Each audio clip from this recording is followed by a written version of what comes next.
एक पत्नी ने अपने पति से कहा कि अब मैं तुम्हारे बाप से बहुत ही ज्यादा परेशान हो चुकी हूँ, आप इन्हें आज ही अनाथ आश्रम छोड़कर आ जाइए।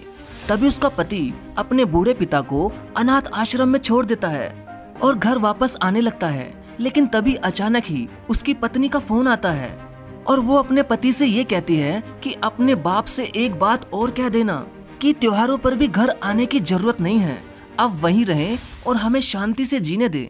पत्नी की ये बात सुनकर पति वापस अनाथ आश्रम अपने पिता से वो बात कहने गया तो उसने देखा कि उसके पिता अनाथ आश्रम के मैनेजर के साथ बैठकर खूब हंसी मजाक कर रहे थे और खूब गप्पे लड़ा रहे थे, जैसे कि उसका पिता उस मैनेजर को बरसों से जानता हो। तभी उसके बेटे ने उस मैनेजर से पूछा कि सर, आप मेरे पिताजी को किस तरह और कब से जानते हैं? तभी उस मैनेजर ने मुस्कुराते हुए कहा कि बेटा, मैं तुम्हारे पिता को तब से जानता हूँ जब इन्होंने इसी आश्रम में आकर तुझे गोद लिया था, तब से।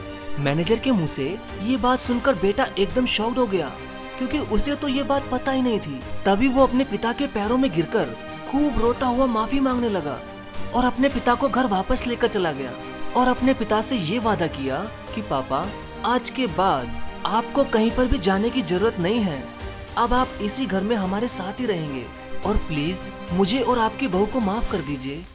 मेरे पापा दुनिया के सबसे अच्छे पापा हैं।